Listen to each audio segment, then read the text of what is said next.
ఉమ్మడి ఖమ్మం జిల్లా రైతన్నల ఏళ్లకల సాకారమైంది. సీతారామ ఎత్తిపోతల ప్రాజెక్టును సీఎం రేవంత్ రెడ్డి ప్రారంభించారు. భద్రాద్రి కొత్తగూడెం జిల్లా ములకలపల్లి మండలం పూసుగూడెం వద్దకు చేరుకొని పైలాన్ను ఆవిష్కరించారు.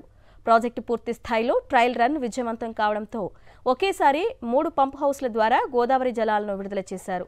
సీతారామ ఎత్తిపోతల ప్రాజెక్టుతో ఉమ్మడి ఖమ్మం జిల్లా సస్యశ్యామలం కానుంది.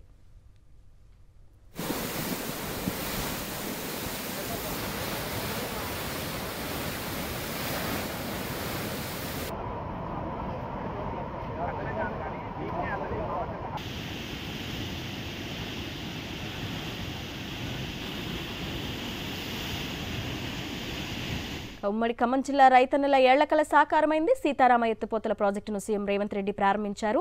మరిన్ని డీటెయిల్స్ మా ప్రతినిధి శేఖర్ అందిస్తారు. శేఖర్, భద్రాద్రి కొత్తగూడెం ఉసుగూడెంలో సీతారామ ప్రాజెక్ట్ పంప్ హౌస్ 2 ముఖ్యమంత్రి రేవంత్ రెడ్డి ప్రారంభించాడు. ఈ కార్యక్రమంలో జిల్లాకు సంబంధించినటువంటి మంత్రి తుమ్మల నాగేశ్వరరావు, కొద్దిరెడ్డి శ్రీనివాస్ రెడ్డితో పాటు ఇరిగేషన్ శాఖ మంత్రి ఉత్తమ్ కుమార్ రెడ్డి, అట్లాగే ప్రభుత్వానికి సంబంధించినటువంటి అధికారులంతా కూడా పాల్గొన్నారు. ఇక భద్రాద్రి కొత్తగూడెం జిల్లా ఉచ్చగూడెంలో ఈ సీతారామ ప్రాజెక్టు పంప్ హౌస్ 2ను నిర్మించడం జరిగింది. గోదావరి జలాలకు సంబంధించి ప్రత్యేక పూజలు నిర్వహించినటువంటి ముఖ్యమంత్రి రేవంత్ రెడ్డి పంప్ హౌస్ 2ను ప్రారంభించారు. ఇక మరికొద్ది సేపట్లోనే సీతారామ ప్రాజెక్టుకు సంబంధించినటువంటి అంశం మీద ముఖ్యమంత్రి రేవంత్ రెడ్డి మాట్లాడనున్నారు. ఇక సీతారామ ప్రాజెక్టుకు సంబంధించినటువంటి అంశం మీద పెద్ద ఎత్తున కూడా రాజకీయం నెలకొందని చెప్పుకోవాలి. 2015-16 నుంచి ఈ ప్రాజెక్టు మీద చర్చ జరిగింది. గతంలో తుమ్మల నాగేశ్వరరావు టీఆర్ఎస్ పార్టీలో జాయిన్ అయినటువంటి సందర్భంలో ఈ సీతారామ ప్రాజెక్టుకు సంబంధించినటువంటి అంశం మీదనే అదొక ప్రయారిటీగా తీసుకొని అప్పట్లో బీఆర్ఎస్ పార్టీలో ప్రారంభించారు. నాటి రాజీవ్ సాగర్, ఇందిరాసాగర్ ప్రాజెక్టు తర్వాత ఇప్పుడు సీతారామ ప్రాజెక్టు అన్నటువంటి అంశం మీదనే ప్రయత్నం కూడా ముందుకు వెళ్ళమని చెప్పుకోవాలి. 10 ఏళ్ల వ్యవధిలో 1.81 కోట్లు ఖర్చు చేసిన ఫలితం అన్నది కొంత లేదు అని గత ప్రభుత్వం మీద ఇప్పుడున్నటువంటి కాంగ్రెస్ ప్రభుత్వం విమర్శలు చేసిందని చెప్పుకోవాలి.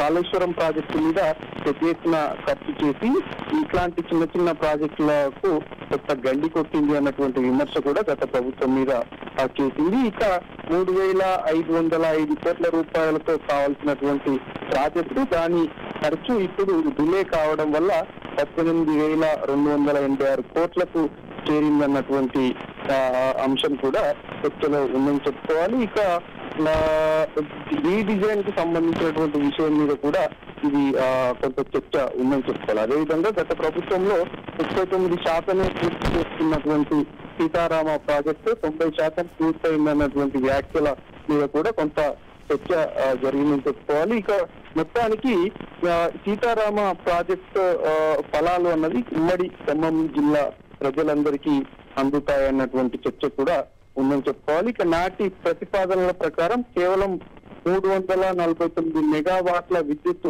సరిపోతుందన్నటువంటి అంశం ఏదైతే ఉందో దాని తర్వాత పెద్ద ఎత్తున కూడా దాని యొక్క మెగావాట్ల యొక్క పరిధి పెరిగింది అన్నటువంటి విషయం మీద కూడా చర్చ జరిగింది. ఇక సీతారామ ప్రాజెక్టు 65 టీఎంసీల కేటాయింపులతోటి వస్తుంది అన్నటువంటి విషయాన్ని ఉత్తమ్ కుమార్ రెడ్డి రీసెంట్ గానే ప్రకటన చేశారు.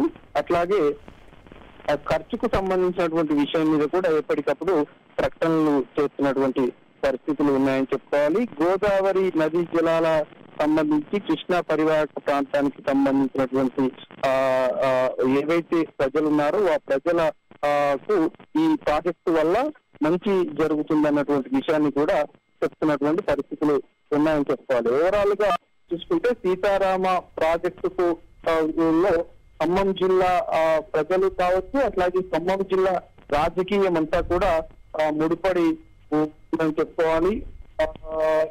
అదేవిధంగా రాజకీయం ఏదైతే